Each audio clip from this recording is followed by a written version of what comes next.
What makes an effective war machine? I pose this question to you at the start of this video because it directly connects to the subject of this particular piece, but also because it is further attached to it by virtue of its name, at least in a small sense. It is a complicated subject in many ways, but let us try to break down what this query really means, because in reality, it breaks down even further into a series of other questions. Is an effective weapon one which destroys its opposition? Not always. What is the cost to maintain this weapon? How much did it cost to build the system in the first place? How much training does the crew or operator require? What is it replacing? And is it superior to that replacement for cost? Are there any negative consequences for using the weapon as well, such as harming the crew or the environment around it? The answers behind these various questions can even mean what is an adequate or successful platform for one army may not be for another, as sometimes the circumstances are just frankly different. Terrain, military traditions, and what other platforms and doctrines they are supporting must all be taken into account. Famously, there have been comparisons between offensive tools and soldiers made by many an army, historian, and armchair warlords as to what makes one weapon superior to another, often trying to take all of these factors into account. The infamous Tiger tank versus the T-34 or Sherman, steel versus bronze, Roman legionaries versus seemingly anything else, and of course, the flintlock musket versus the longbow. The truth is, however, what made these systems effective, or ineffective, was a complex series of circumstances that culminated in either victory or defeat for the side that won out in the end. Really, formations of soldiers and how they are equipped are educated guesses, put into the field, and hoping things work out for the best, based on past institutional and personal experiences of those involved with the military or supplying it, as well as reasonable assumptions. So why am I saying all of this? Because in this video, we are going to get to explore a battle mech which has existed, in setting, in some form, for almost 700 years, as of the Ilclan era. We are going to delve into a machine that is simple, straightforward, tried and tested, and operates inside of its intended formations and environments flawlessly. It is a gift to the endless churn of warfare, destruction, and despair humanity grinds through, delivered ironically by the ever-chaotic Free Worlds League. In this video, we are going to examine the Dread Machine first given life by Lockenberg Holly Industries, one of the central components of what would become Starcore Industries. The Longbow.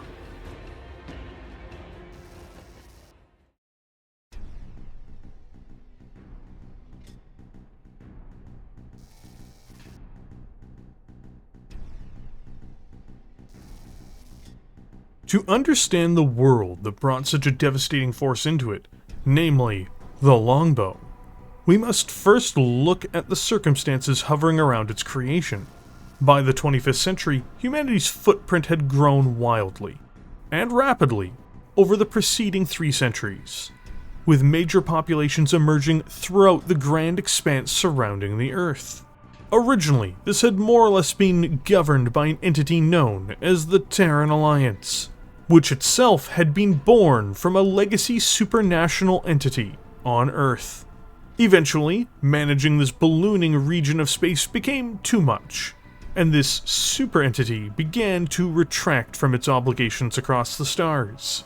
New states coalesced together in response. Eventually what would become the Great Houses, as they formed in the vacuum of authority left behind by this receding influence. Starting with the Free Worlds League, very clear distinctions began to appear across regions. New stellar political bodies manifested, and then collided with one another in the chaos of the stars. Wars, political unions, trade pacts, and an assortment of other events resulted in the formation of what is understood as the inner sphere of later eras, as well as the distinctly different Periphery. The interior states, and the much more populous and industrially capable inner sphere, would become the great powers of the setting. These enormous empires spanned dozens, and eventually hundreds of star systems each as they grew larger and larger, before these super-political entities found the edges of their power, the furthest extent of their influence, often by coming into contact with one another. 6 great houses surfaced from all of this, rising above their immediate peers, and all adopting some form of neo-feudalism. House Cameron controlled the successor to the Terran Alliance, the Terran Hegemony, which was founded in 2315 and held onto the oldest and most developed colonies in human space, including, of course, the original home of mankind, Terra itself. The first to form of all of these megastates, though, was the Free Worlds League, which unified in 2271, and it would come to be ruled by House Marik. House Davian ruled the Federated Suns, which emerged in 2317. The Draconis Combine was governed by House Carita, and its entrance on the stage of human space was in 2319. The Lyran Commonwealth, administered by House Steiner, was born in 2341. The last great power to materialize was House Liao, who oversees the Capellan Confederation, a state that appeared in 2367. As if this wasn't enough, these grand collections of planets would begin to fight wars with one another. Eventually, the Terran Hegemony would create the Battletech during all of this, which would proliferate to all the other great houses. This new technology escalated conflicts between the various political entities across the Inner Sphere and Periphery, as they outcompeted traditional vehicles consistently, especially in this strategic attack. Whole industries began to be formed around their production, and other resources, like dropships, were modified to better accommodate them. All of these would result in a grand conflagration, and a precursor to an era of relative peace. The Age of War, the era and the run-up to the eventual peace that would come to the Inner Sphere, began first as a violent conflagration between the Free Worlds League and Capellan Confederation. This clash, the one between Marik and Liao, came as a result of a dispute between the Andurian region, and this would set the stage for an entire era of violence. Because once these two Goliaths started trading blows in 2398, war would spread between the rest of the great houses across the Inner Sphere. This entire region of human space, as well as the Periphery, wouldn't know peace again until the 26th century. It is in this new age of warfare that the longbow in its most base form would appear. It is a design so ancient that it predates the formation of the company most known for its construction, instead being made by one of its core component organizations prior to its grand merger during the golden age of the Star League. In the final stretch towards the end of the 25th century, the Free Worlds League military had begun to formulate military ideas and doctrines around the use of battle mechs. The League, which at the time was not in the most advantageous position in many senses as compared to some of its larger or more advanced neighbors, began building out its military by constructing knockoffs of the Mackie, as well as replicas of the original version of the Banshee. The League, of course, had invested in making their own locally sourced battlemech designs as well, with machines like the Hector being used as their domestically made frontline battlemech. There would be problems, though, in that the League lacked some key roles in battlemech form at this time, despite stealing from their counterparts and their other indigenous products. The two main vacancies the League had were an appropriate recon battlemech, as well as a dedicated fire support machine. Two ambitious companies would enter into this space to fill these roles. The outcome of these projects, however, share very different fates. The recon asset would be attempted by Helexan Corporation, with the disastrous boondoggle that was known as the Trooper Light Battle Mech. This machine would eventually become the Flea in later times, and would see some success in some of its variations over the coming centuries, though to say that this mech was a ringing success would be a misconception. But, unlike the recon role, from the start, it would be Lockenberg-Holly that would create a war-winning, game-changing design in the form of the LGB-0C Longbow. First appearing in 2480, the Longbow was a direct attempt to emulate, compete with, and overtake the Terran Hegemony's ARC-1A Archer. In the 25th century, it's important to point out that these battle mechs were in a much more primordial state, in regards to their archaic armored plating and underperforming fusion engines. This meant that both the original Archer and the original Longbow had very different loadouts and capabilities than their much more modern successors. Funnily enough, despite weighing 15 tons more, the Longbow and the Hegemony 70-ton Archer moved at the same speed, with the former simply being more heavily gunned and having more ammunition on board for firefights. Lockenberg-Holly envisioned this for the Longbow from the very start, as they sought to outdo the Archer in every meaningful metric for an indirect and direct fire support battle mech, taking the concept of the ARC-1A, which the Hegemony had put into production, and scaling it up 15 tons, yielded exactly the benefits the company had wanted, at least upon its introduction. Better yet, they also fully embraced that the mech was truly a fire support asset first, and one of the key features, which the Longbow would never lose, was the developers' realization that its primary onboard missile launchers were much better served being in the arms rather than the torso. Because of where these launchers are situated, they have a large field of fire under a multitude of circumstances. For example, the arms can flip behind the mech, as to fire the missiles backwards if needed.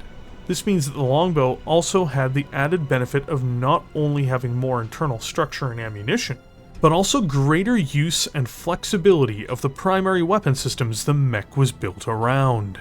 When the Longbow OC made it into the field, it would perform exceptionally through the Age of War, though it wasn't without issues for the pilot, who in some cases grumbled of its relatively low armor for an assault mech. It performed superbly time and time again, even earning it a reputation for being a lance killer. The sheer weight of fire and the constant barrages it could unleash, if not neutralized early in a firefight, meant that it would simply erode and destroy anything the Free Worlds League military needed it to, time and time again. Of all of their Age of War designs, in fact, Lockenberg-Holly's assault mech would be the only Free Worlds League mech to be truly upgraded to modern standards, and utilized in large numbers, following the latter eras of the Star League and Succession Wars. While it was predated by both the Icarus II and the Hector, these mechs simply fell out of favor, and never had the impact the Longbow did. Funnily enough, this bipedal combat vehicle even played a role in the founding of Starcore Industries, one of the most significant international battle mech manufacturers in the history of the Inner Sphere. With the success of their Longbow lineup, Lockenberg-Holly had a feather in their cap, and a major reputation. With the unification of the Star League in the years following the Age of War, due to the relaxation of capital controls and expanded trade policies more specifically, Lockenberg-Holly would unite with several other corporations from the Terran Hegemony and Capellan Confederation to form Starcore Industries. This consolidated conglomerate would be responsible for spreading the designs of its core components across the Inner Sphere, as it expanded business into every corner of the region. This even included incredible battle mechs like the Warhammer. In fact, one could say Starcore's longevity in the Inner Sphere and its reputation can be laid at the feet of mechs like the Warhammer and the Longbow more than anything else. It is truly noteworthy that one of these two key designs came not from the Terran Hegemony's portion of the company, but from Lockenberg-Holly, the humble mech manufacturer on Emrys 4. The LGB-0C not only changed the nature of support mechs in the Inner Sphere following its development and eventual evolution, it even can be considered responsible for shaping the industrial megacorporation that is Starcore Industries.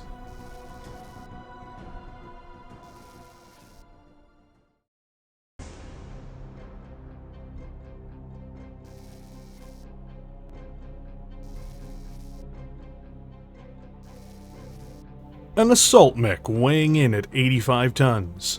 The LGB-0C Longbow is a primitive assault mech originally manufactured on Amaris 4 in 2480, inside of the Free Worlds League. This groundbreaking battle mech, for its time, changed the nature of long-range support warfare, and arguably supplanted the original Archer as the king of support during the Age of War. For its era, while these are cutting edge, it does suffer from having primitive components on board. It has a standard 8.5-ton internal structure, as well as a standard gyro and a primitive as well as problematic cockpit. Where cooling is concerned, it is well served by its 15 standard heatsinks, which help the mech run and launch its entire missile salvo without overheating the mech, unlike its counterpart, the Archer, which was renowned for serious heat issues when firing its LRM launchers. Because of its era of manufacturing, we are unsure of its electronic systems, but these are assumed to be domestically sourced Free Worlds League components of the day. In fact, it seems to have a fairly sophisticated set of communications equipment even.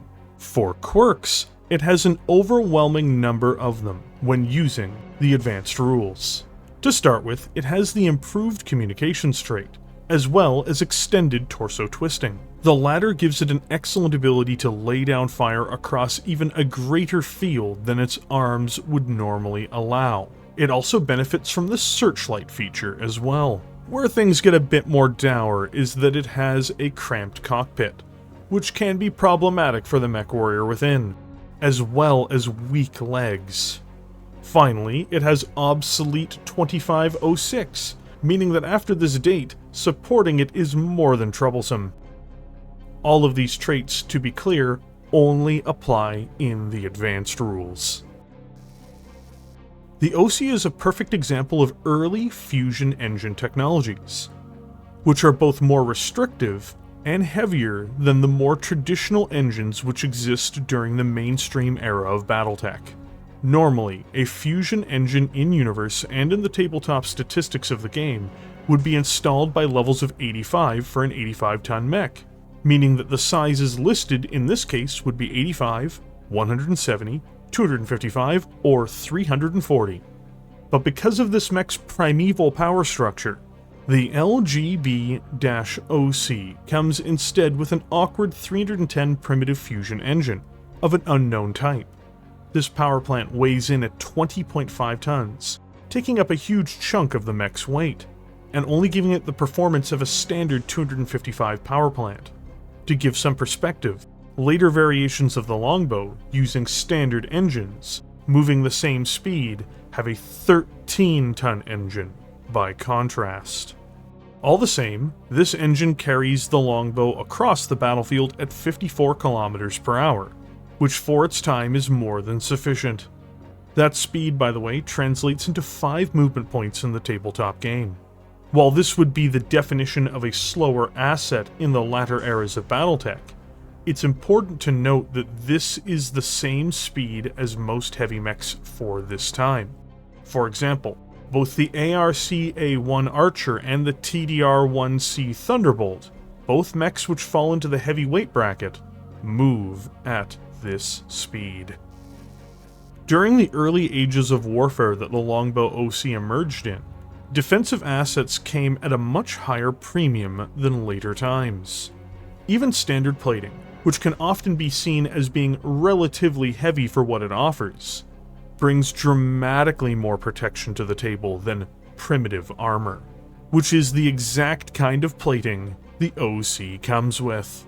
Whereas standard armor gives 16 points per ton, primitive armor gives around 10.6 per ton. This is a humongous difference, and it means that any war machine of the Age of War needed a huge volume of it in order to truly protect themselves. The Longbow, being a fire support mech, just didn't indulge in this, compared to its early generation counterparts. So, what does that mean? It's simple, really. The Longbow OC has a total of 13.5 tons of primitive plating, giving it 144 points of armor. To give some perspective on this, that is equivalent to 9 tons of standard plating. In other words, while almost every other mech is also fragile for the time, the Longbow will have trouble standing up to an intense barrage of energy fire for very long, even in this simplified age. Well, it's time to delve into the main course now, isn't it? What does this early generation fire support mech bring to the table in terms of its weaponry? The answer may surprise you, as it's quite heavily gunned not only for this era, but even for the Succession Wars, truth be told. Just to get this out of the way first, it has 3 lasers on board to attempt to protect itself in close. These are namely 2 medium lasers and a small laser. The small laser is in the head, and the 2 medium lasers are in the right and left torsos, respectively. Then it is on to the stars of the show. These weapons are very simple, and brutally effective, and really would be in any era. It has twin LRM-20 launchers, with 1 in each arm.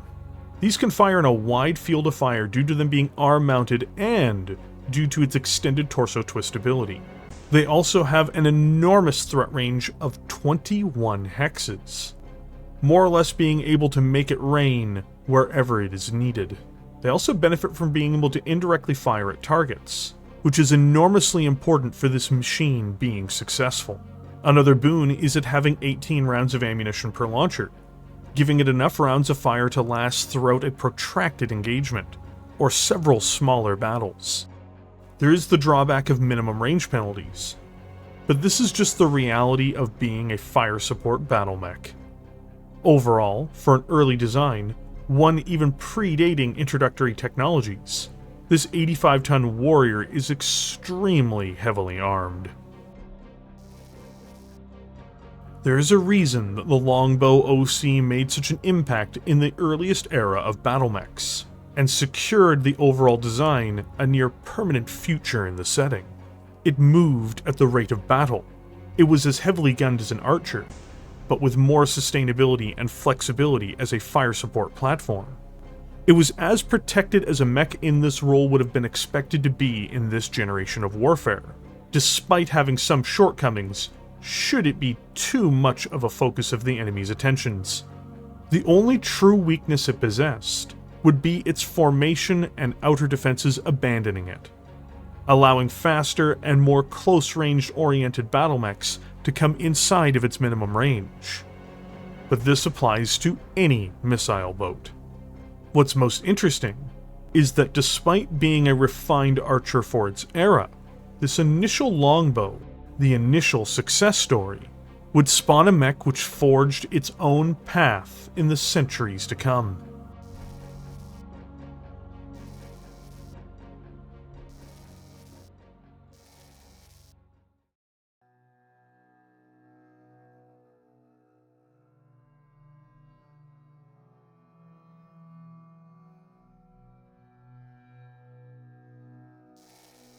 The unification of all humanity into one realm is an obvious path. What I don't understand is why we broke up into petty realms in the first place.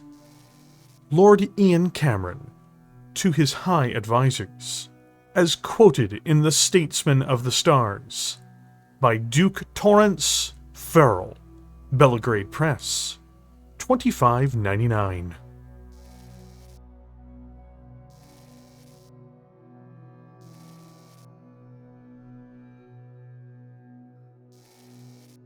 The Age of War famously came to a close in a reversal as to how it started. 3 wars ravaged the region known as Andurian, and these campaigns were fought between the Capellan Confederation and the Free Worlds League. By the end of the Age of War in 2549, this area would even be described as being, quote, hell with jump points, unquote, given how bloody and brutal the conflict over this disputed region had become. In fact, the whole Age of War, one of the bloodiest times in human history up until this point, had been kicked off by the First Andurian War. Now, however, an ambitious Director General, a man with an incredible level of charisma and negotiating prowess, sought not only to end these wars, but to reshape the whole of human space. Lord Ian Cameron was this man, and he'd been influenced by the political and military situations surrounding his family throughout his life. As fortune would have it, Ian met a kindred spirit in the much older Captain General Albert Marik, the victor of the Second Andurian War, and this happened long before Ian assumed the office of Director General.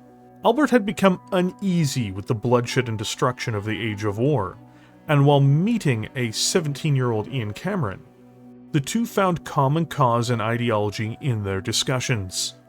The seed of what would be known as the Star League appeared during this fateful encounter.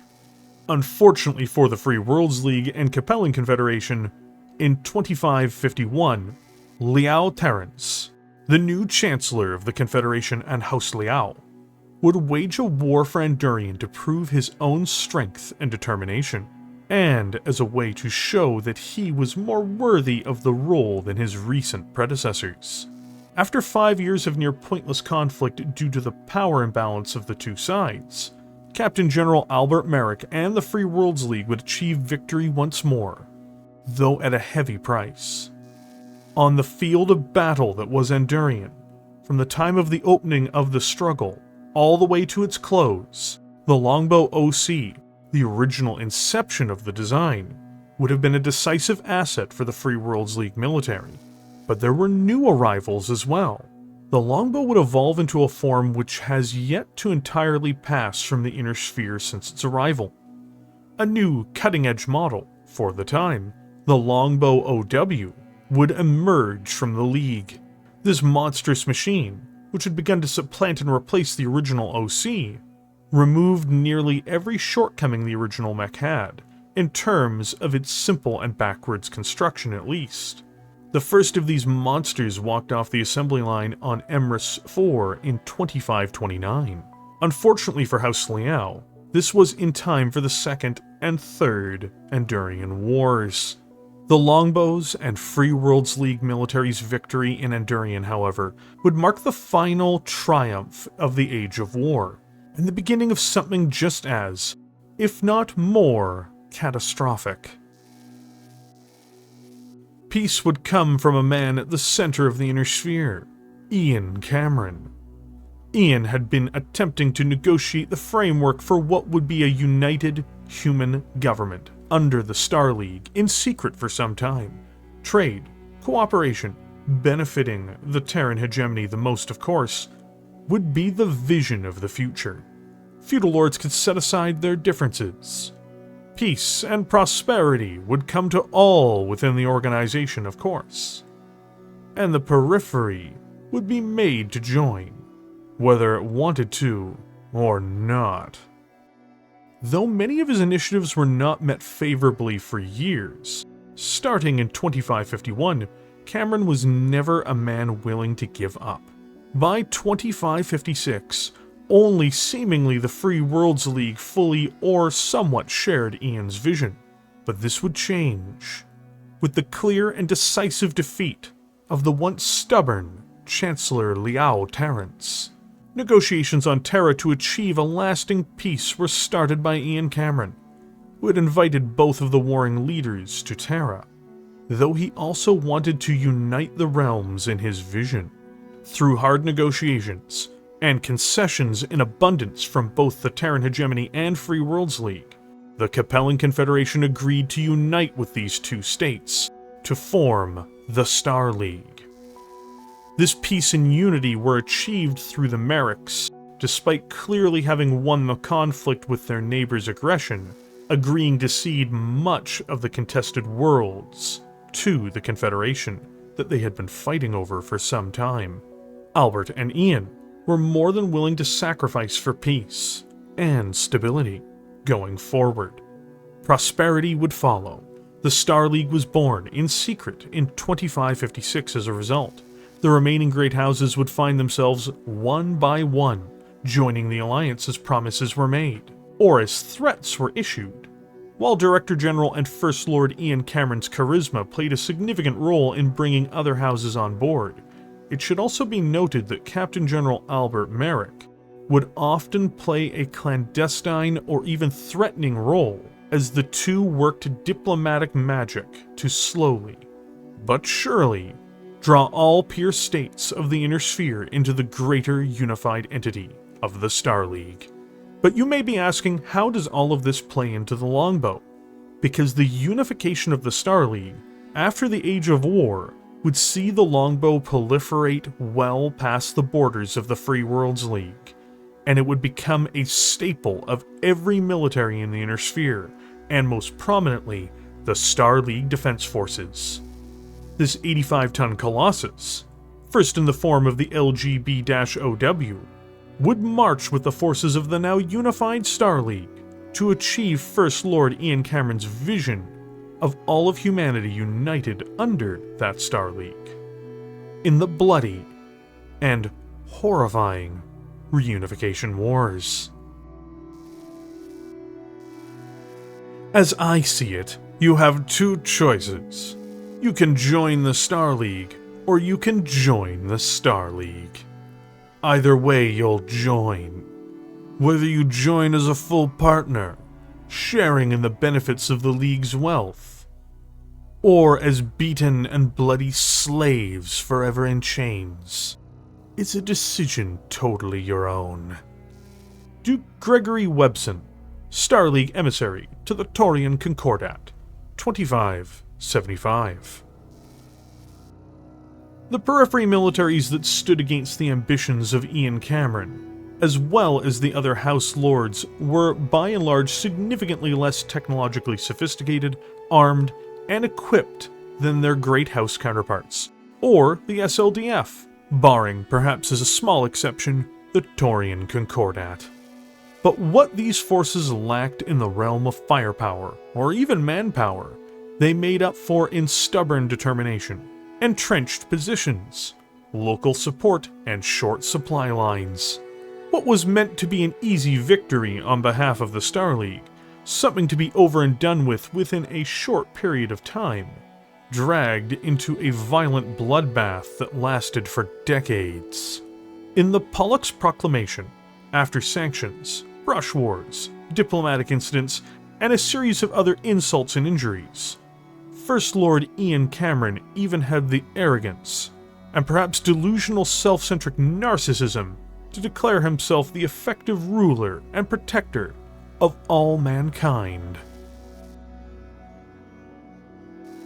The Star League stands for humanity. As First Lord of the Star League, it is my solemn responsibility to protect the welfare of that humanity, wherever it may be found, be it Cyan or Santico, New Vandenberg or New Avalon, Andurian or Apollo, Castor or Canopus. Through me, the Star League assumes the awesome task of safeguarding the welfare of humanity. It is a responsibility from which the League will never shrink, a responsibility it shall never lay down. The dark days of barbarism are over. We will not let them return again. An excerpt from the Pollux Proclamation, 2575, First Lord Ian Cameron. War was unofficially declared in 2575 by this decree, and would be officially on the books by 2578. Battlemechs, warships, and traditional infantry, vehicles, and artillery assets were used across every theater of operation. The Star League and its member states crashed into each wayward periphery realm like a tsunami, and only carnage followed. The Longbow built its reputation in this horror-filled environment. The OW configuration, with modern armor, a modern cockpit, and onboard systems, was a devastating war weapon when employed smartly by the SLDF and other militaries. Waves of long-range missiles, moving at the speed of battle, would have been a valuable asset in these bloody wars. For the defenders against the SLDF, this longbow would have been a menace. Primitive mechs would have been easily shattered by the onslaught of firepower it could deliver. It was faster than most primitive mechs too. Defense positions for vehicles and infantry would also have fallen victim to cascading waves of missiles, as well as other mech assets. When fighting came into cities, these missile bombardments from afar would be all the more catastrophic, as they brought buildings down in a storm of the SLDF's fury. By 2597, the war would more or less have come to a close. Countless millions had died, and new governments subservient to the League had been put in place across the once unruly but now badly savaged Periphery nations. They would be exploited for their resources to feed the hungry industries of the Great Houses, but most of all, to feed the Terran hegemony at the heart of the Star League. Untold human suffering took place in order to stoke the egos of those who huddled around Terra, and to sate the megalomania of one Ian Cameron. But the Longbow's journey into its introtech forms did not end, as lessons were learned by the Periphery's attempt to defend itself. While the Longbow is a nightmare for those who faced it, the OW had some severe problems. It lacked close-range defense capabilities, and despite no longer being of a primitive make, it did not possess significant enough armor to survive direct engagements with any heavy mech or greater. As the SLDF and House armies were not exceptionally led in many respects, and made huge tactical and strategic blunders over the course of this intense 20 years of fighting, its shortcomings were all put on display. Starcore Industries would seek a solution to this issue, and address them in the form of the LGB-7Q, which emerged in 2610, around 12 years after the fighting had concluded in the wars. This new monster moved slowly, but was more heavily guarded and somewhat gunned than its cousin, the OW. What makes these two variants important is that even though they would be surpassed during the Star League itself by more sophisticated technologies that were developed, the OW and 7Q would persist well beyond the Star League, into the Succession Wars, as technologies were lost. More impressive yet, the OW and 7Q would also see service throughout the Clan Invasion, and later the Blakest era, all the way into the Dark Age, and now they even somewhat cling on to relevance and life in the Ilclan era. These war machines are, relative to their weight and effectiveness, inexpensive, and no matter the technological level, they bring a very simple, reliable, and devastating set of weaponry to the battlefield. They seem to embody very much the idea that if it isn't broken, don't fix it.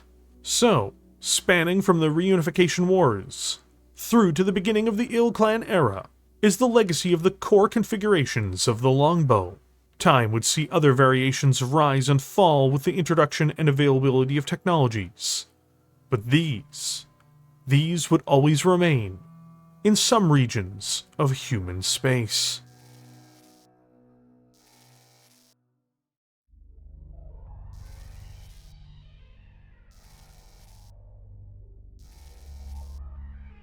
Built as the original successor to the OC, and as the first longbow to appear in its modern form, the Longbow OW is one of the most venerable, still actively produced and supported war machines in the history of the Inner Sphere, with some still seeing service in the Ilclan era.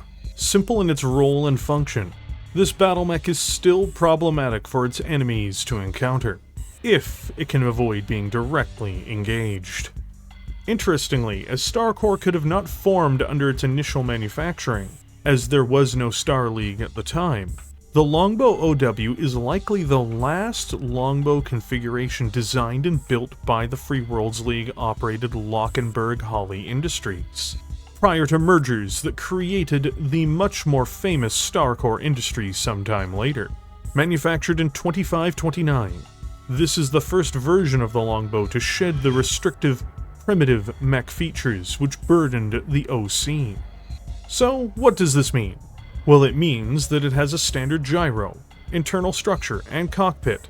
Still intended to be a heavy competitor with the updated Archer of its time, and attempting to surpass some of the ARC-2R's flaws, it installs 3 heatsinks on board, bringing its total cooling to 13 per turn.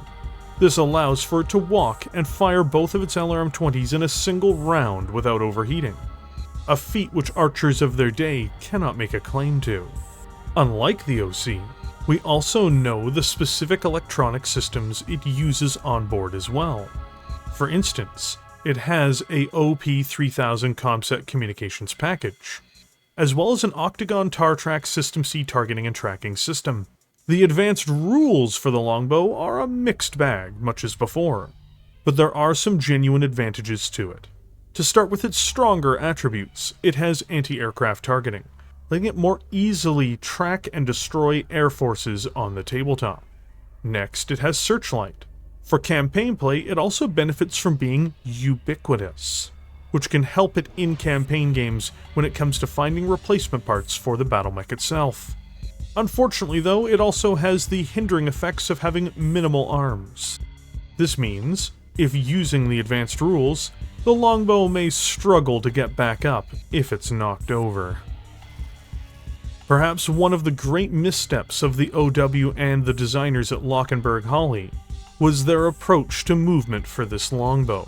While the LGB series is innovative in its own right, perhaps there was too much of an attempt to emulate the ARC-2R in this respect.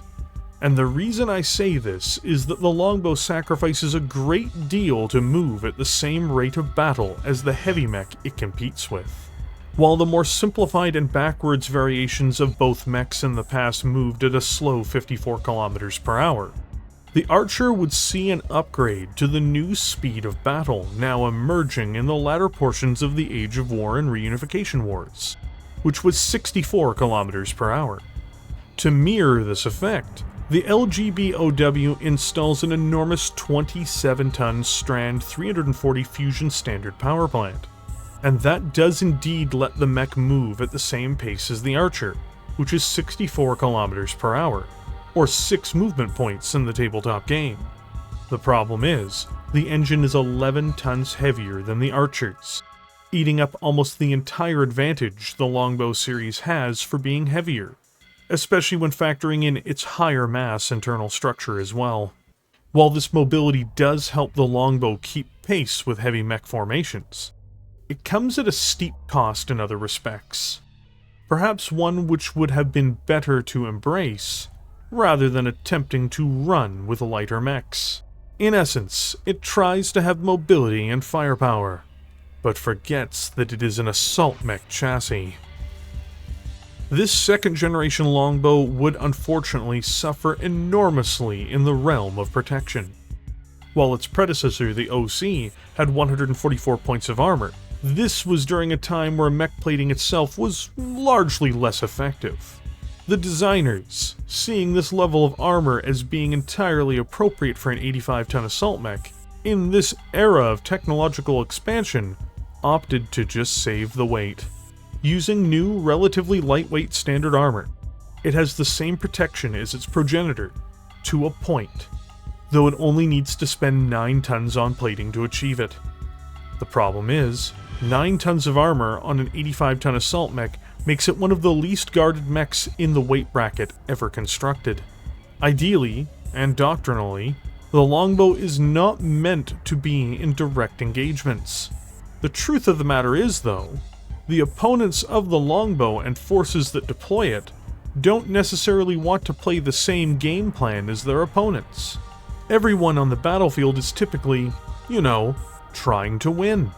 Once formations can't keep it out of direct sight of the enemy, the longbow OW will quickly erode to enemy fire, even from mechs 20 or 30 tons lighter than itself.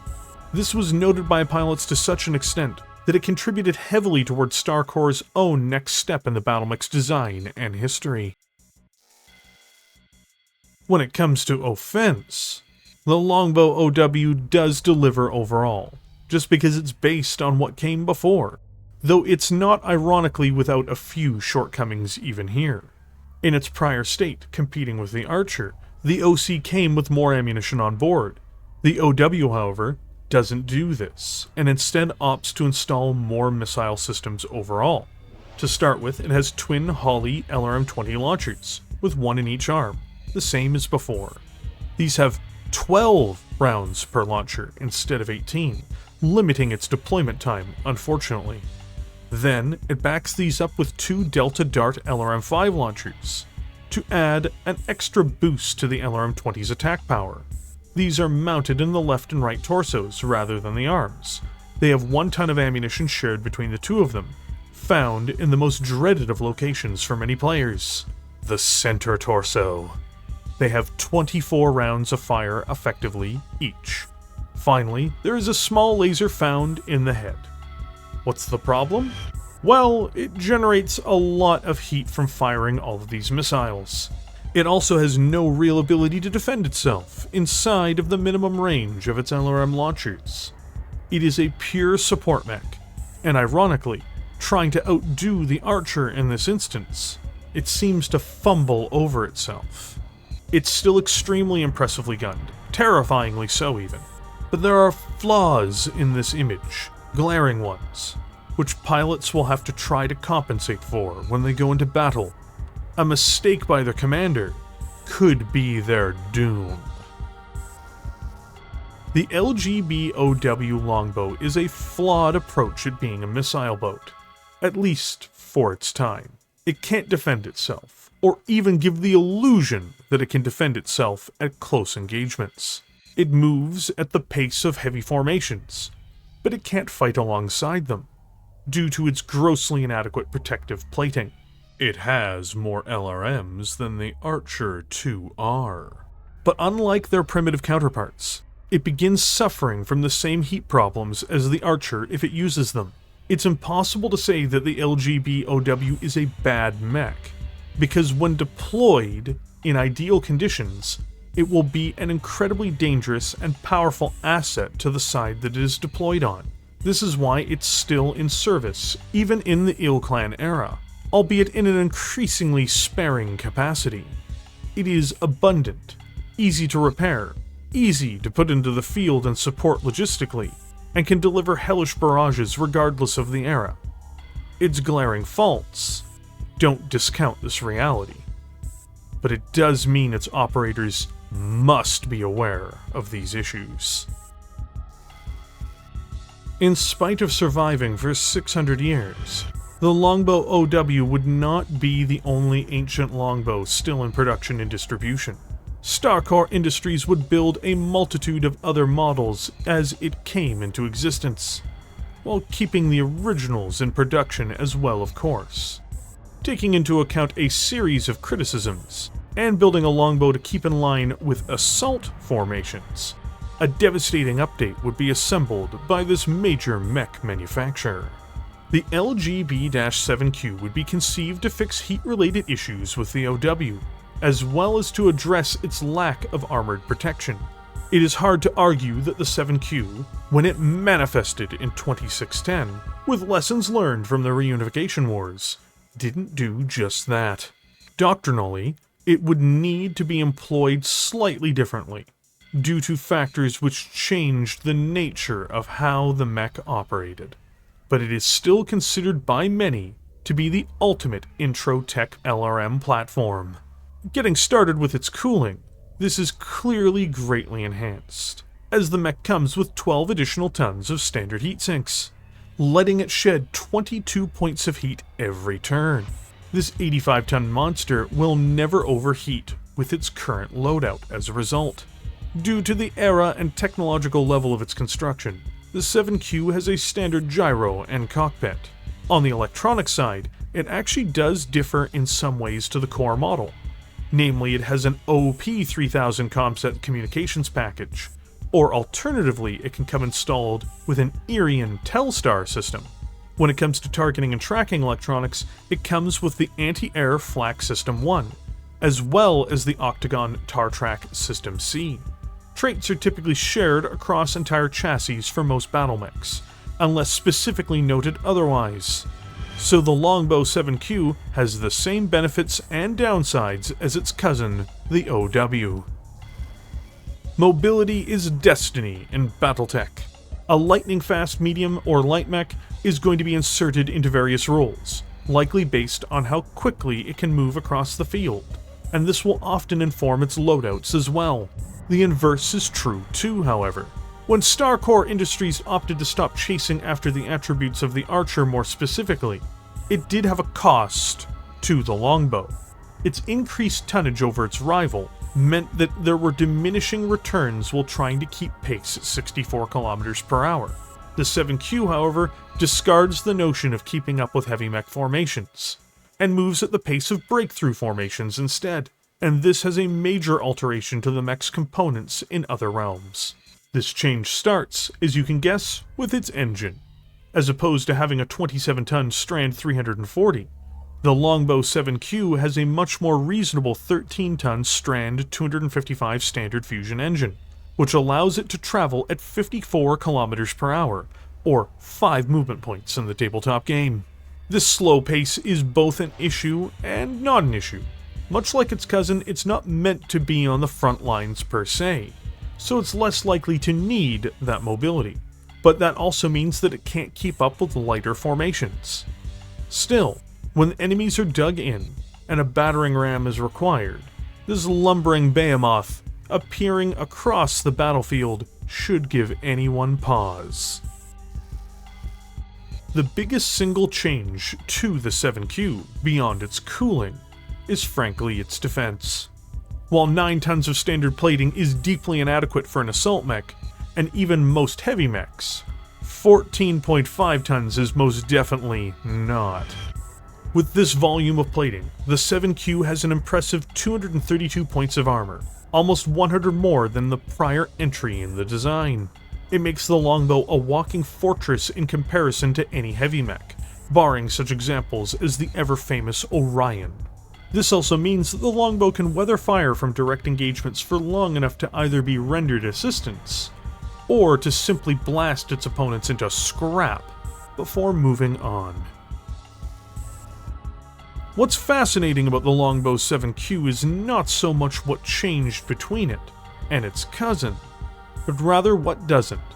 While it no longer overheats, it functionally has the same weapons, barring having 2 Kara's Arms medium lasers installed to replace the small laser.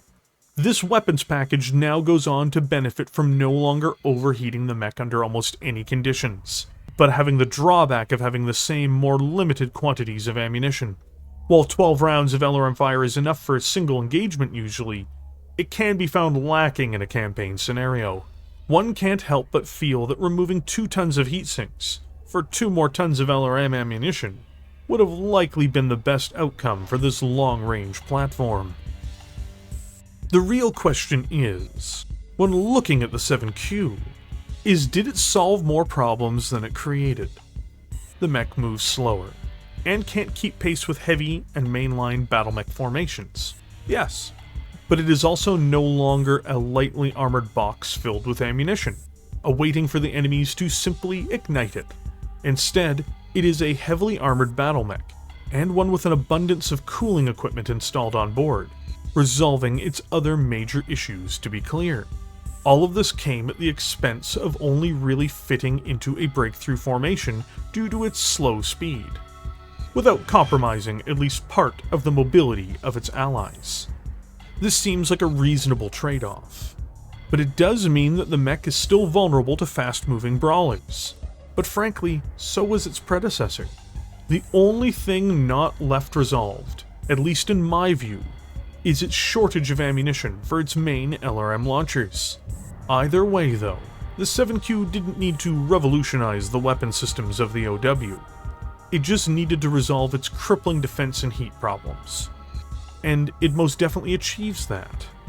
There is one final thing for me to tell all of you, and that is that there is an 8C model as well, which was manufactured in 2615, and the only meaningful difference is that it removes 2 heatsinks, to install 2 rear-firing medium lasers.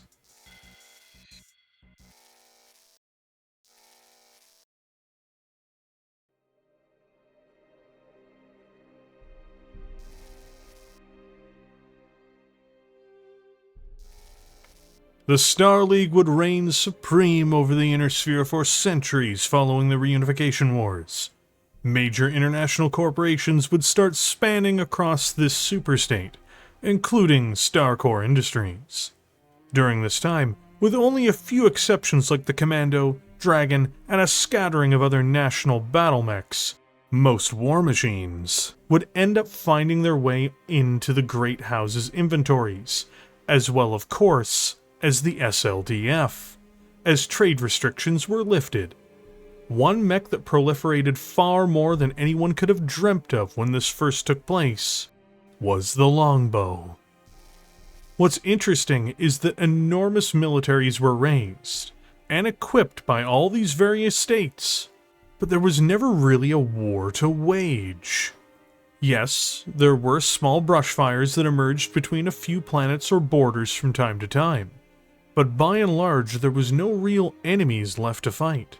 These large militaries would rapidly acquire more advanced technologies in comparison to almost any other time in human history, barring the Golden Century amongst the clans.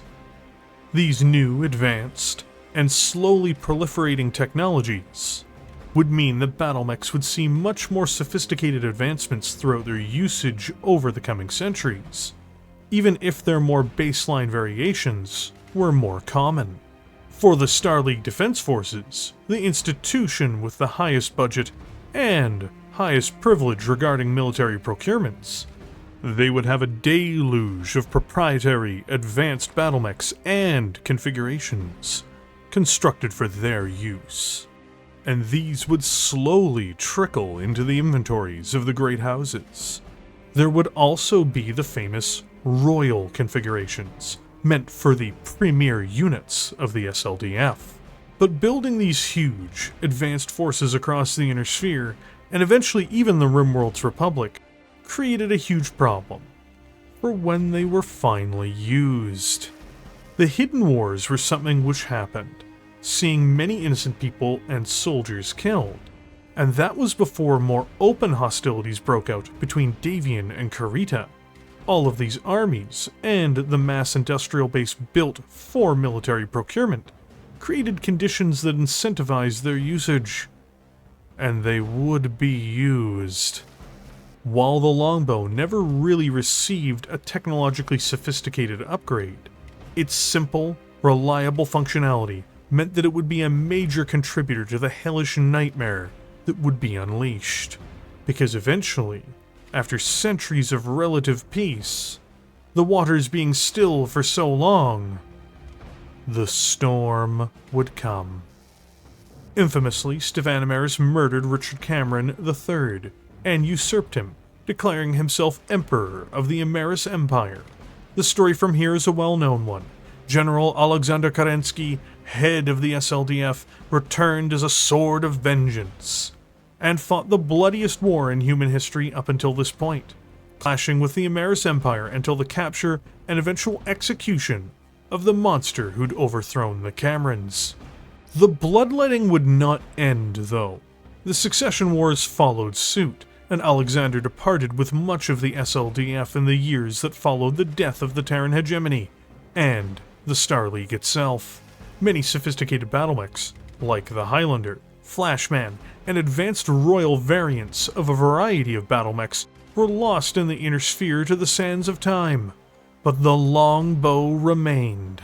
This workhorse fire support mech was simple enough to be produced, still in numbers after the technological annihilations of the First and Second Succession Wars. And it was able to be built by the Free Worlds League into the Third and Fourth Succession Wars.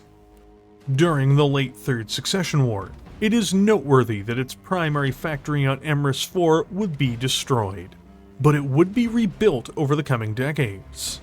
Through trade during this time as well, Starcore would ensure that the Longbow would be found in every corner of the Inner Sphere by the end of the Succession Wars, and it would be well established in the Periphery as well. Manufacturing expanded too, as by 3025, new assembly lines would be built in both the Federated Suns and Lyran Commonwealth by Starcore Industries, on the worlds of Crofton and Lowberg, making the mech even more widespread and supported than before.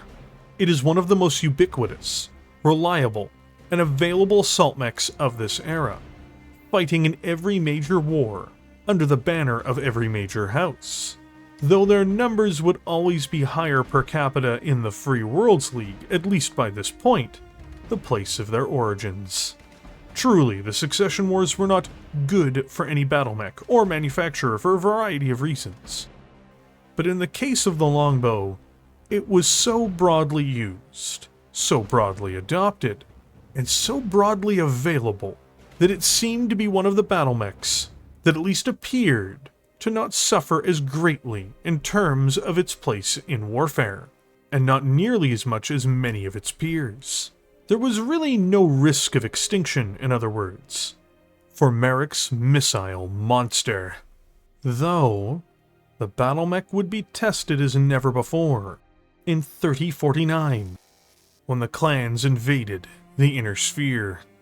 During Operation Revival, as the clans would call it, Inner Sphere mechs, often centuries old, having received nothing save perhaps quality of life changes, barring extremely rare Helm memory core upgrade kits, were little different than the mechs that existed in the early Star League and the late Age of War. They were pitted against clan battle mechs that were of a level of quality and technological advancement that far exceeded even the Star League's cutting-edge mechs seen at the end of the Amaris Civil War. By contrast, the Timberwolf weighed 10 tons less than the Longbow 7Q, for instance, the preferred longbow of the age, and outgunned this assault mech comfortably, and worse, the clan mech could move almost double its pace. This was replicated across the clan roster. Inner Sphere mechs, including reliable warriors like the LGB series, were shattered by these new, innovative, fast, hard-hitting battle mechs, while the Longbow could still perform its vital job, and do so well. It also simply suffered from being undefendable by the rest of the formation around it, as the formation it was deployed with couldn't defend themselves, let alone their fire support assets. Fortunately for humanity, as the war dragged on, the Inner Sphere would develop new tactics and new means of dispatching these technologically superior, but numerically inferior foes. Clan Jade Falcon would feel the wrath of the Federated Commonwealth on Twycross, losing the Falcon Guards and all other defenders on World, for instance. The most important reversals, however, appeared in the Draconis Combine, where the Dragon would achieve victories, thanks to the military cunning of the Gunji no Kanri, Karita Theodore, on Walcott and, most importantly of all, Luthien.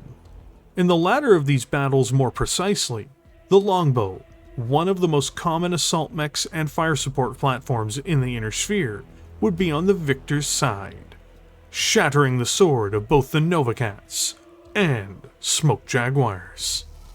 Even with the clan's speed and superior technologies, this experiment of warfare would show that barrages of missiles, fired by the forces of the Inner Sphere in multiple battles, with numbers on their side, would prove that well-defended positions, screened by a multitude of light, medium, and heavy mechs, would have a battle-turning effect, even in the thickest of fighting. Due to its consistent rate of production and widespread adoption and sale, this beast, despite its age and limited technology, thanks to its straightforward design, was a major contributor to stalling the clan advances, once appropriate tactics and doctrines began to be put into place.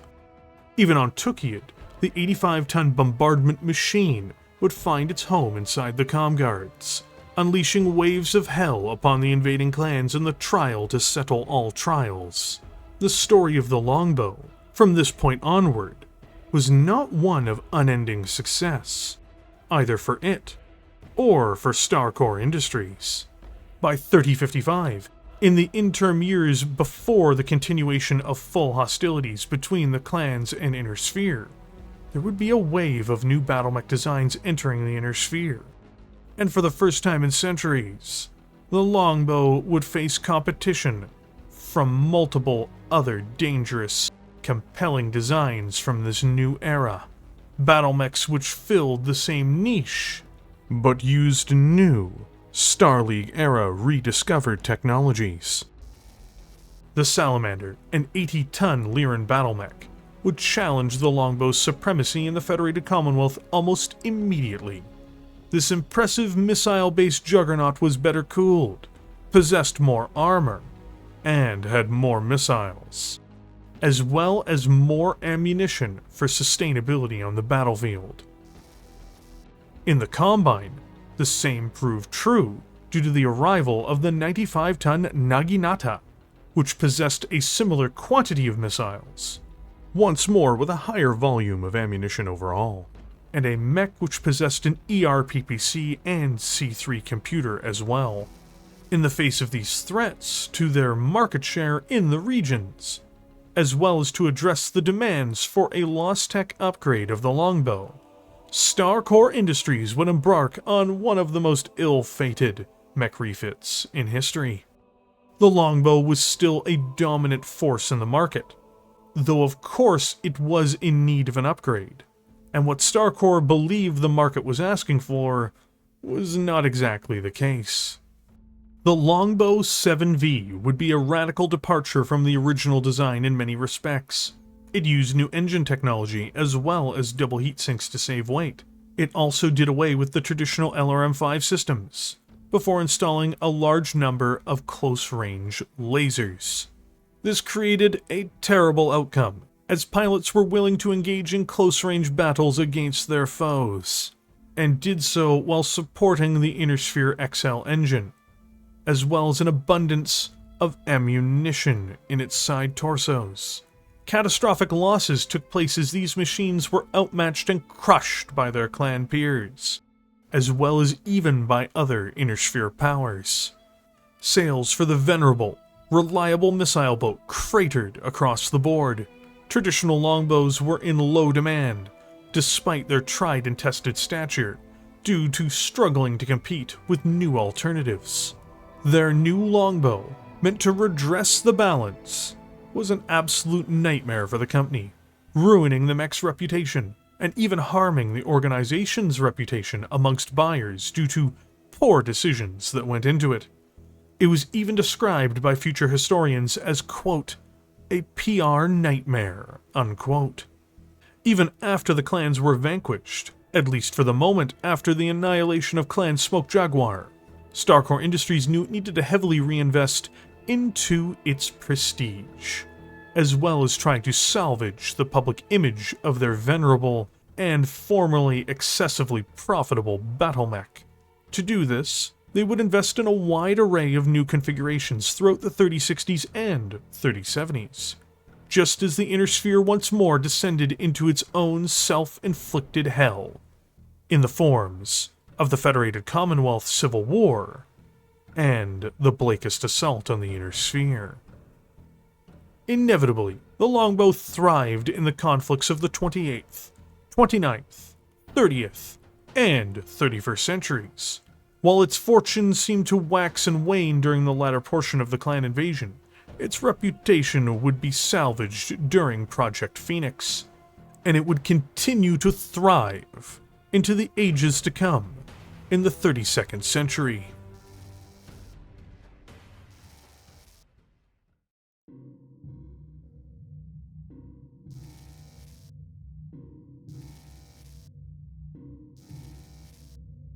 Perhaps one of the most ill-fated variants of the Longbow, the Longbow 7V, simply incentivizes its pilots to take foolhardy actions, or to overestimate their own survivability.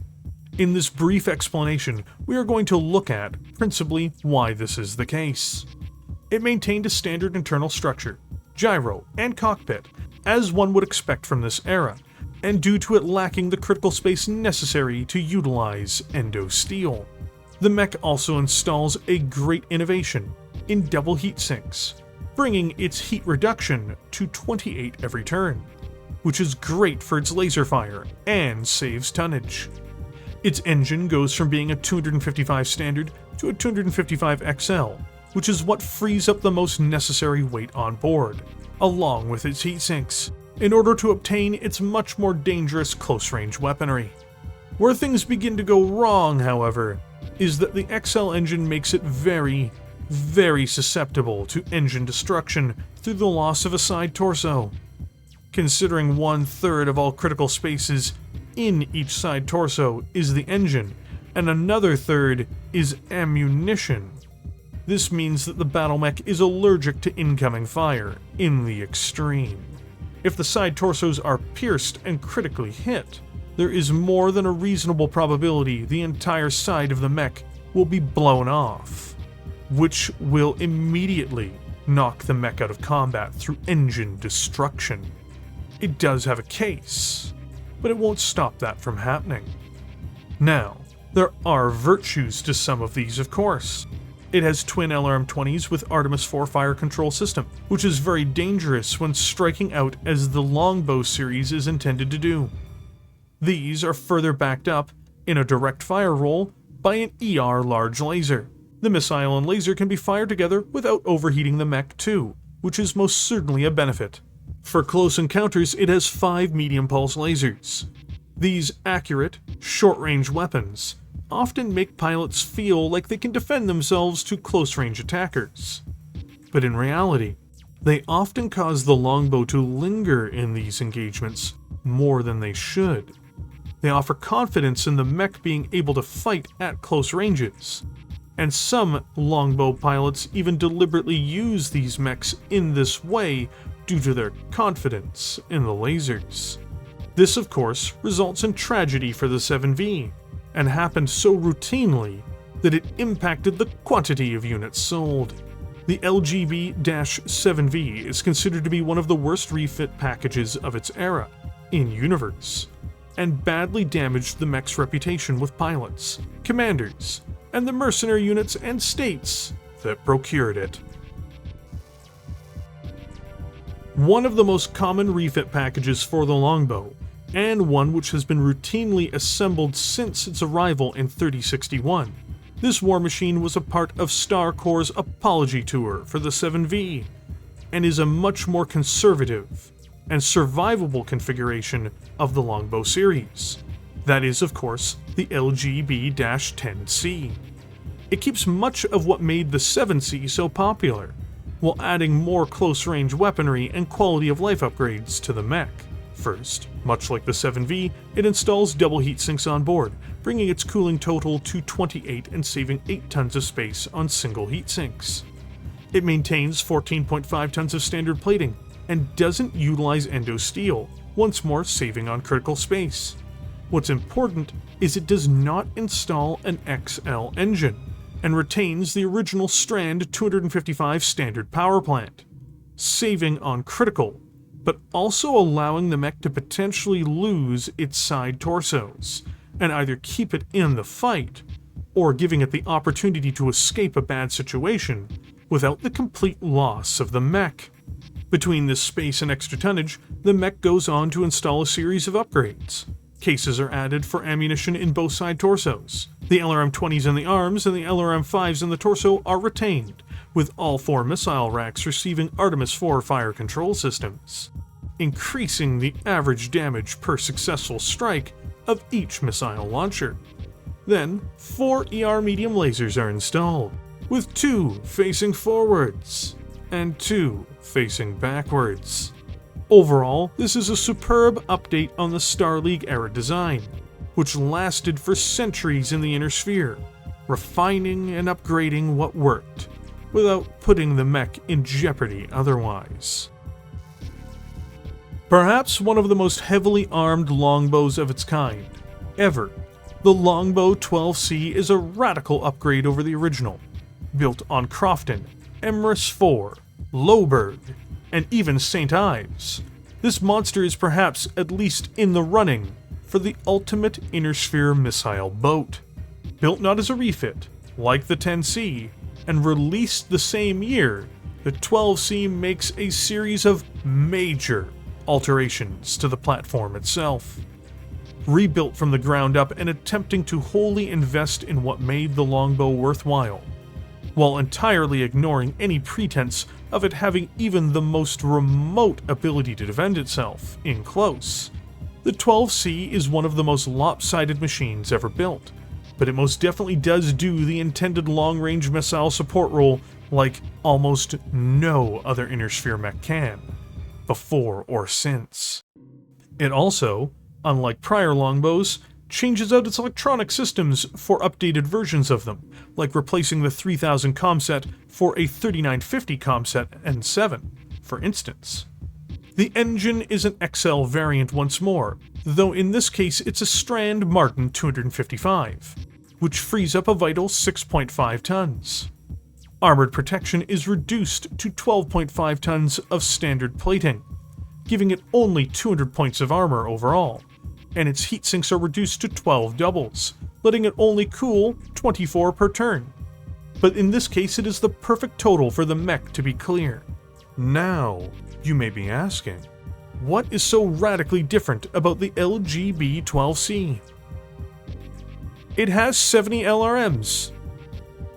That's right, it has twin Holly Ballista 20 LRM launchers and twin Holly Ballista LRM-15 launchers, with one in each arm, and all upgraded with Artemis 4 fire control systems. This means every turn it can unleash 70 LRMs, and can simply repeatedly do so until it is out of ammunition. It also has 12 rounds of fire per LRM-20 and 16 rounds of fire per LRM-15. Cases are installed for those ammunition magazines, but truth be told it will result in the mech being knocked out if the ammunition is hit regardless, due to the XL engine being on board. For close defense, it has 3 irrelevant small lasers. All the same, this is one of the most dangerous Inner Sphere lance components ever, so long as it can be adequately supported and defended by its lance mates. Even clan mechs balk at the idea of being struck by 70 LRMs, turn on turn. One of the many longbows to appear during the 3060s and 3070s, the Longbow 8V has little to nothing in common with the 7V. It is a logical upgrade for the role of the longbow as well. Heavily based on the 12C in terms of its chassis, it has 10 double heat sinks on board and the 255 XL engine, and enhances its protection to 16 tons of standard plating. What is there otherwise? Well, it has 2 medium pulse lasers and an ER large laser, but these frankly don't matter. Why do I say that? Because it's a pair of Arrow 4 missile artillery systems. Shocking, I know. Yes, it has 8 tons of ammunition overall, and exists to simply throw huge warheads downrange. It doesn't even need to be on the same map as its enemy. It can fire for effect from safety, and just keep on going. It is a very powerful machine in many respects, and brings a great deal of value to those who deploy it, but it is an artillery asset, more than a direct fire asset.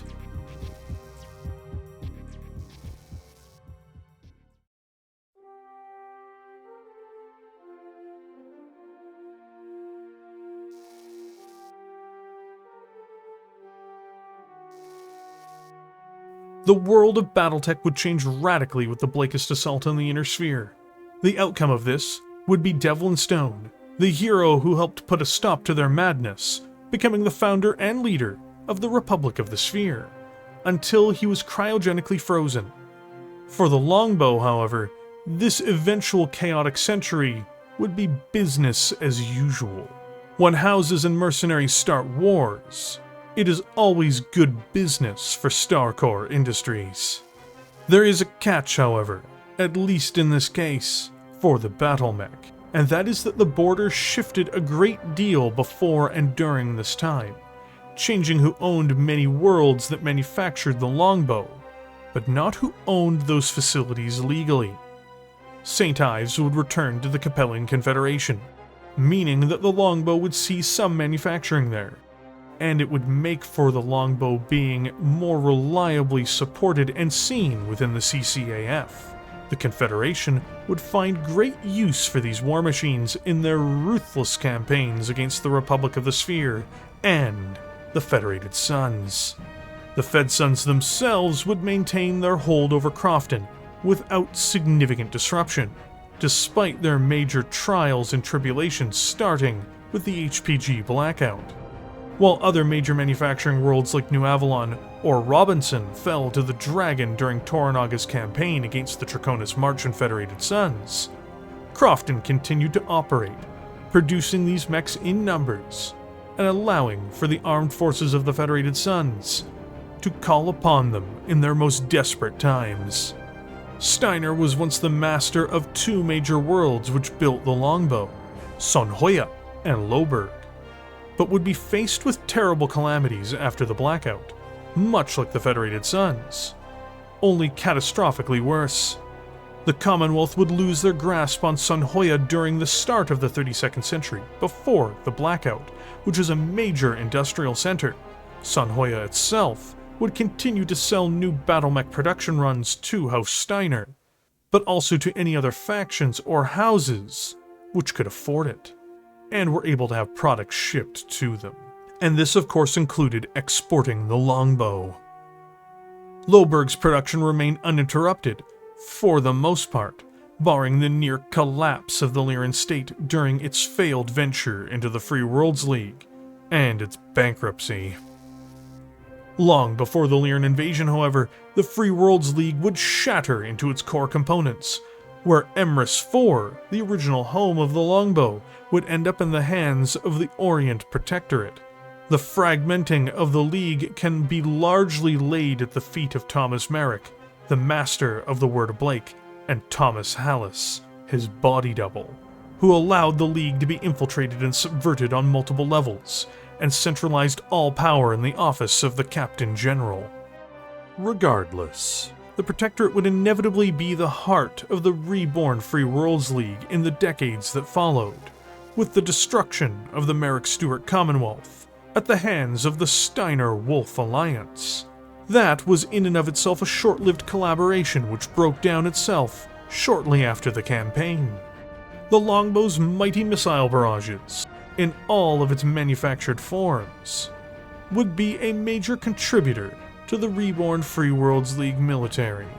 For all of its flawed actions following the rebirth of the League, it would be a part of the ducal armies which attempted to restore the League's hold over the Wolf Empire in their assaults on this weakened Wolf holding, while the central government sat by and did nothing. Now, shamed and humiliated into action, perhaps the Free Worlds League government will find some success in their campaigns against the Wolf Empire, and will restore the League to the core territories it desperately needs, while liberating its citizens from the abject tyranny they find themselves in. Or perhaps it will simply be too late, as it is said at the very start of Empire alone. The timidity of the Captain General may have doomed billions of her citizens. But whether it be fighting in the armies of the duchies, or in the League's proper armies, the Longbow will fire straight and true. It will launch wave after wave of bombardments on its adversaries. Should this campaign, or any other, fail, it will not be because of this fantastic war machine. It will be because of the flawed actions of the politicians who placed it too late into the war that had to be waged.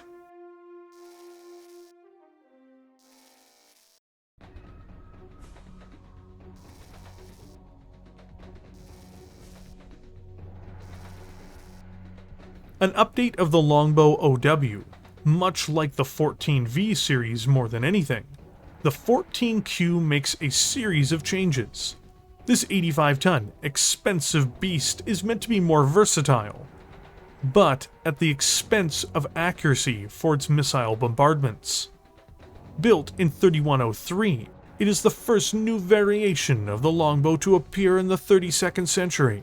The mech also has the same general chassis features, save one, which is that it installs a 340 XL engine, which increases its speed, allowing it to move once more with heavy mech formations. The problem, of course, is that this does make the mech more vulnerable to engine destruction. But this is somewhat mitigated by the fact that the Longbow 14Q uses a Case 2 system, making it less likely to be automatically destroyed by an ammunition explosion. The mech is nearly identical to the 10C in many respects. The ER medium lasers are the same. Its LRM-20 launchers remain in place, but lose their Artemis fire control systems. Where things diverge is the removal of the LRM-5 systems on board, in exchange for MML-5 launchers, each with a mixture of LRM and SRM ammunition. This means that the 14Q, while being less impressive as a dedicated missile boat, is better able to defend itself in close. It is a mech which is a better compromise than the old 7V was, but it is still a mech which should avoid close-range engagements altogether. A major brawl in close can be this mech's downfall, even with the addition of SRMs. One of the biggest departures from the original Longbow, but still heavily missile-focused, the Longbow 14V is a unique, almost brawler-like battle mech. It makes dramatic changes to the mech's performance in many respects, notably with it being one of the few Longbows to entirely discard its major LRM racks. Beyond this, it has a Strand Martin 340XL engine, helping it move at speed once more, as well as a full 16 tons of armor. It also maintains its cooling with double heat sinks, letting it reduce heat per turn by 28. For weaponry, it shares little to nothing in common with almost any other Longbow.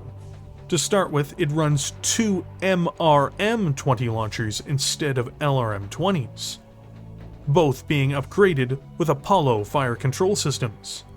They also end up having 24 missiles per launcher, giving it some serious longevity on the battlefield. Next up, it has a pair of LRM-5s, which are the only systems it shares in common with the main weapons payload of most Longbows. All of its ammunition is secured behind a Case 2, helping the mech reduce its chances of immediately being knocked out in the case of an eternal explosion as well. Interestingly, instead of forward-facing medium lasers, which are much more traditional to the mech, it has a pair of light PPCs in its side torsos instead, giving it a boost at medium and long ranges. Finally, it has two rear-facing ER medium lasers. The 14V is definitely different from most other Longbows, and with it using advanced technologies on board, it can definitely put the pain on a target. A unique variant, known only to be used by House Steiner and pirates. This Longbow has a very radically different loadout, in that it has no missiles. It uses a smaller 255XL engine in the frame, and beyond this, has a very peculiar loadout. Why, you may ask? Because it is slow, and has short-range weaponry only. Beyond its XL engine, it is slathered in armor points, as it's going to need every one of them if it wants to survive to move up the field. It has a single ER large laser in the center torso, and a single medium pulse laser in the head. So what lays in our path after this? Well, it is a pair of Inner Sphere Ultra AC-20 autocannons, with one mounted in each arm. Yes, that's what it is. It's an 85-ton Ultra AC King Crab, basically. These guns have 30 rounds of ammunition, and that is protected behind a case as well. Not that the case is going to save that XL engine, though. I would be a liar if I said this was objectively a good mech, for various reasons, such as it being slow and having a restricted range to operate in. But if you do get caught by it, God help you, because no one else can.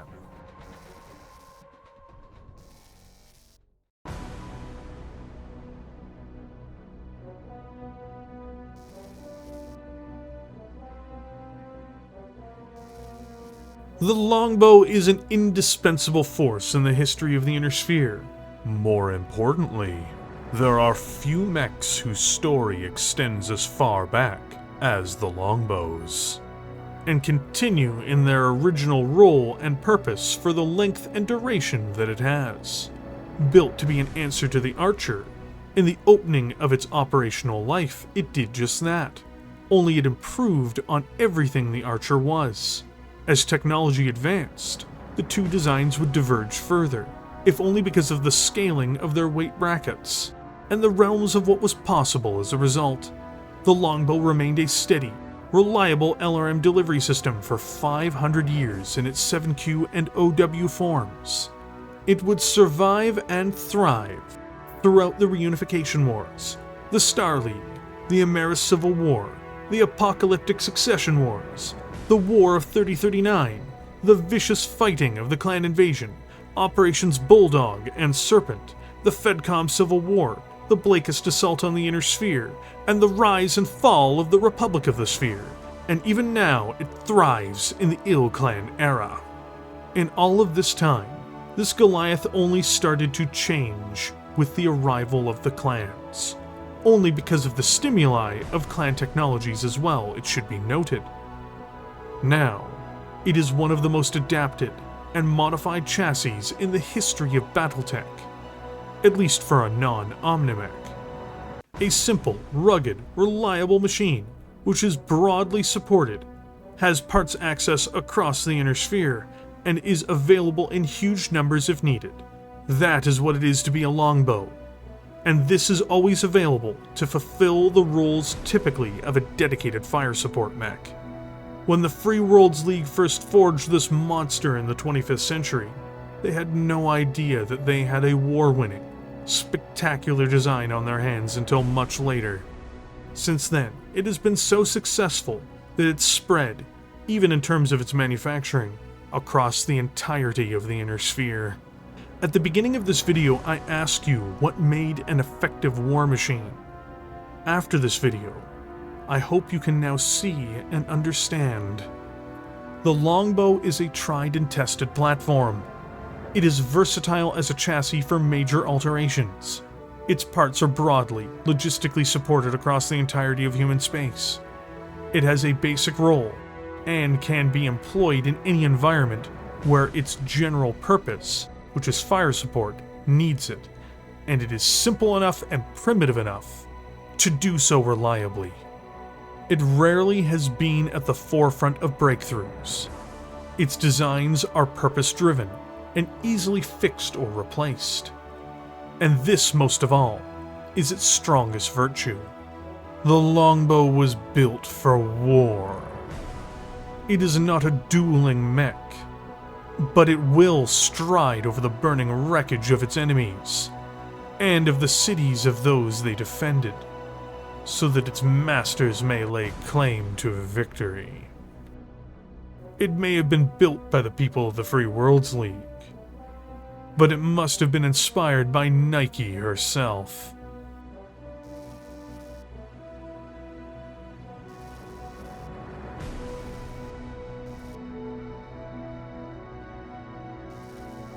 It may be unfair to point out that while the Marik family has a history that goes back to Eastern Europe's Middle Ages, so does the family of Vlad Dracul. From Revolution, Mariks, and you.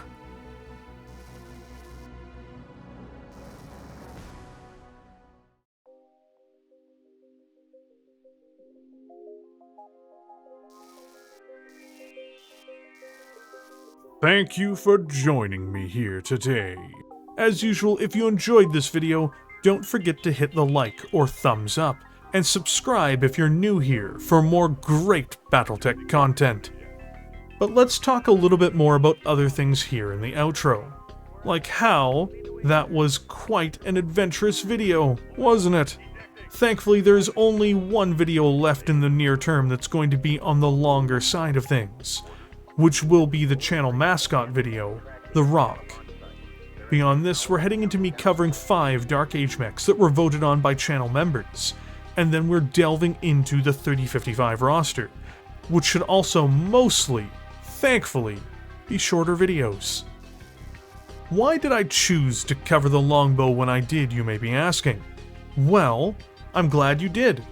I covered this mech because the Longbow is coming out for the new Mechwarrior 5 DLC, known as the Dragon's Gambit.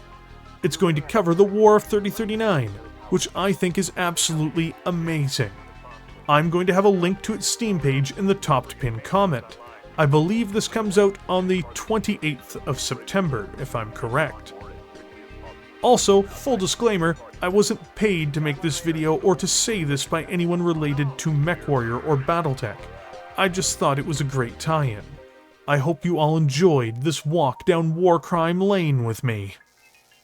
I should also remind people that we recently learned that there is going to be a Clan Invasion standalone Mechwarrior 5 game called Mechwarrior 5: The Clans. You should also read up on that when you have an opportunity as well if you haven't heard about it yet. Next up, I will also have a link to the fire support lance, I believe, that contains this if you would like to get a plastic miniature of it through Catalyst Game Labs. Once again, I am not promoted to say that, nor have I been paid to say that. There are other great content creators out there, and I've been trying to do my best to bring more attention to them lately.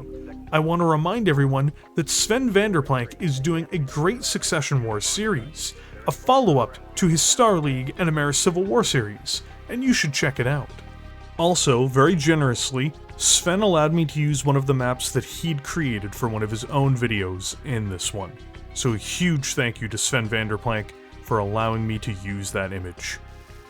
Mechanical Frog's been putting work in recently, covering most of the Clan 2C mechs, and it's definitely worth your time too. He is far less wordy than I've been lately. How dare he?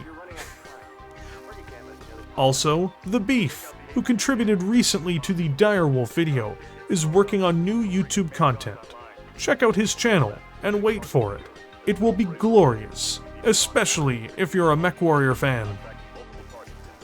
Last but not least, I would like to remind everyone, of course, about the Black Pants Legion, who always is working on at least something in the background.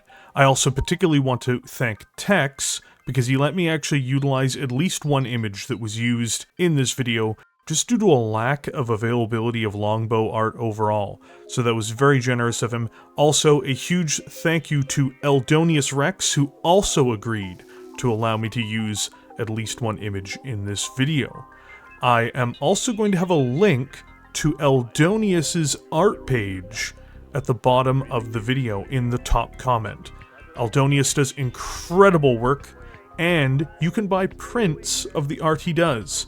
It is some of the top quality Mechwarrior and Battletech themed art you can find. As a final aside, Macabre Derek is a gentleman who drew one of the pieces of art that I used in this video. It is of a longbow, and I will have his Twitter and DeviantArt linked in the pinned comment as well. Before I forget, I should also add that all of the resources I used to make this video in terms of literature and technical readouts will be listed in the top comment that is pinned as well. Now then, I want to thank everyone who is a channel member. I really mean it. This content is really only made possible because of viewers like you. If you want to take the extra step in supporting what I do here, the best way to do so is to hit the join button and become a member. I really mean it when I say how incredible that support is. It really does make this, and all the new, bigger projects the channel has planned, possible. Alright then, that's it for me. I will, as per usual, catch you all in the comments section below.